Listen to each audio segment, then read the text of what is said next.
नमस्कार दोस्तों, गार्डन ज्ञान चैनल में आप सभी का स्वागत करता हूं। आज मैं आपके लिए और एक खुशबूदार पौधा लाया हूं और इसका नाम है गोल्डन गार्डेनिया, गार्डेनिया कारिनाटा। और ये दोस्तों सिंगल पेटल गार्डेनिया बोलते हैं और येलो कलर में इसका फूल होता है।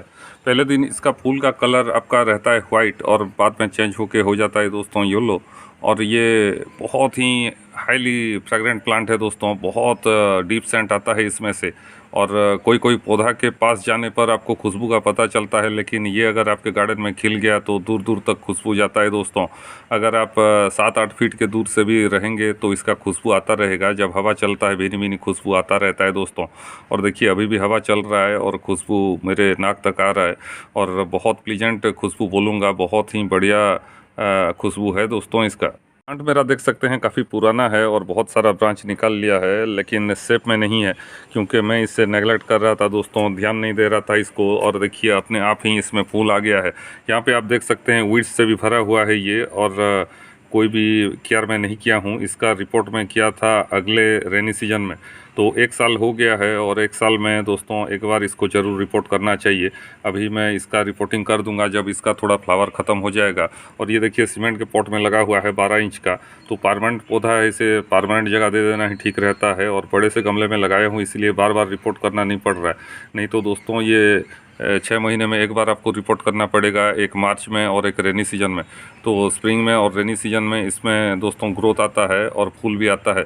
इस बार बहुत तेज़ गर्मी हुआ था तो इसका हालत भी ख़राब था। टेम्परेचर जाने लगा था आपका 47-48 डिग्री, तो ऐसे में इसका पत्ता भी जल रहा था। अभी देखिए बारिश आने पर इसमें नया नया ग्रोथ आ गया और नया ग्रोथ आने पर दोस्तों बर्ड भी आ गया। तो इसका सॉइल मीडिया और फर्टिलाइज़र के बारे में मैं कुछ बता देता हूँ आपको। दोस्तों सॉइल मीडिया कैसा लेना चाहिए मैं आपको बता रहा हूँ। देखिए येलो पत्ता एक ठो था, मैं हटा दिया हूँ। येलो पत्ते का कुछ काम नहीं है, ये फोटोसिंथेसिस भी नहीं कर पाएगा, प्लांट को खाना भी दे नहीं पाएगा और बेकार में एनर्जी वेस्ट करेगा। तो इससे आप खुद हटा देना ही बेहतर रहता है दोस्तों। और देखिए नीचे आपका कुछ कुछ फूल भी गिरा हुआ है और रेगुलर इसमें बर्ड भी बनेगा। अभी बारिश का महीना इसके लिए बहुत अच्छा रहता है। तो पहले जान लेते हैं इसका पॉटिंग मीडिया। पॉटिंग मीडिया दोस्तों इसका वेल्डेड मीडिया रहना चाहिए। और आपका 70% नॉर्मल गार्डन सॉइल और 30% आपको लेना चाहिए वर्मी कंपोस्ट या सड़ा हुआ गोबर का खाद। नया वाला गोबर का खाद आप मत लीजिएगा, पुराना वाला ही लीजिएगा, उसमें बहुत सारा कीड़ा लगता है दोस्तों। और ये देखिए वीड्स आ गया था, वीड्स को मैं हटा देता हूँ क्योंकि अभी इसमें फर्टिलाइज़र भी दूंगा मैं। और फर्टिलाइज़र इसमें देने पर दोस्तों और भी ग्रोथ आएगा। और इसको अगर आप रिपोर्ट कर देते हो और थोड़ा रूट प्रूनिंग भी कर देते हो तो बहुत बढ़िया है। लेकिन बर्ड अभी लगा हुआ है, तो बर्ड ख़त्म होने के बाद दोस्तों इसको मैं रिपोर्ट करूँगा। और 15-20 दिन के बाद आप नॉर्मल गार्डन सॉइल तो मैं बता दिया आपको लेना है 70%, 30% के करीब आपको लेना है वर्मी कंपोस्ट सड़ा हुआ गोबर का खाद। और बोन मील या फिर आप ले सकते हैं दोस्तों फंगीसाइड। बारिश के महीने में अगर रिपोर्टिंग कर रहे हैं तो फंगीसाइड थोड़ा डाल दीजिएगा वहाँ पे। और स्प्रिंग में अगर रिपोर्ट कर रहे हैं तो फंगीसाइड नहीं देने पर भी चलेगा। वहाँ पे आप बोन मील 1 चम्मच और सुपर फॉस्फेट है तो वो थोड़ा दे सकते हैं। तो ऐसे मिला के आपका पॉटिंग मीडिया बनाना होता है और उसमें इसको लगा दीजिए। और ये दोस्तों महीने में आपको एक बार देना होता है NPK 19-19-19, वो बहुत बढ़िया रहता है। और इसका पत्ता अगर आपका लाइट येलो आ रहा है तो एप्सम सॉल्ट आप दे सकते हैं। एप्सम सॉल्ट 1 लीटर पानी में 1 चम्मच दे के गमले में आप डाल सकते हैं दोस्तों। उसमें फुलेज आपका चमकदार आएगा और हेल्दी फुलेज सब आपका दिखेगा दोस्तों। डिजीज़ की बात करें तो इसमें कुछ खास डिजीज लगता नहीं है और रफ एंड टॉप प्लांट है और हार्डी प्लांट है दोस्तों। देखिए इसका ट्रंक बहुत मोटा हो गया है, ये करीब आपका 3 या 4 साल हो गया है मेरा इसी गमले में। और यहाँ पे देखिए कुछ कुछ डेड ब्रांच भी बनता है, तो डेड ब्रांच सभी को आपको काट देना होता है क्योंकि डेड ब्रांच आप काटेंगे, येलो पत्ता सब हटाएंगे तो प्लांट साफ़ सुथरा रहेगा दोस्तों और इसमें ग्रोथ भी आएगा और डिजीज फ्री रहता है ये। रही बात दोस्तों सनलाइट की, तो इसे फुल सनलाइट चाहिए और सन लविंग प्लांट है, सनलाइट मिलता है तो इसमें ग्रोथ आता है। और मंथली एक बार जो फर्टिलाइज़र में बताया उससे आप दे सकते हैं।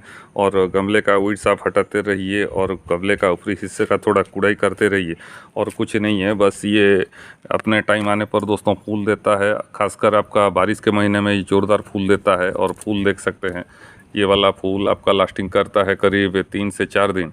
और मल्टीपेटल जो गार्डनिया आता है उससे ज़्यादा खुशबूदार होता है ये दोस्तों। ये हर नर्सरी में आपको मिलेगा नहीं, अगर मिलता है तो इसे आप छोड़िएगा मत। और ये परमानेंट पौधा है और आपके घर आंगन को सालों साल महकाता रहेगा। प्रोपागेशन की बात करें तो दोस्तों बहुत मुश्किल है। इसका कटिंग में लगा रहा था लेकिन कटिंग से मुश्किल हो रहा है, तो मैं एयर लेयरिंग किया था और एयर लेयरिंग से मेरा नया प्लांट भी बन गया है दोस्तों। उसे मैं दूसरी जगह पे लगाया हूँ, उससे भी मैं आपको दिखाता हूँ।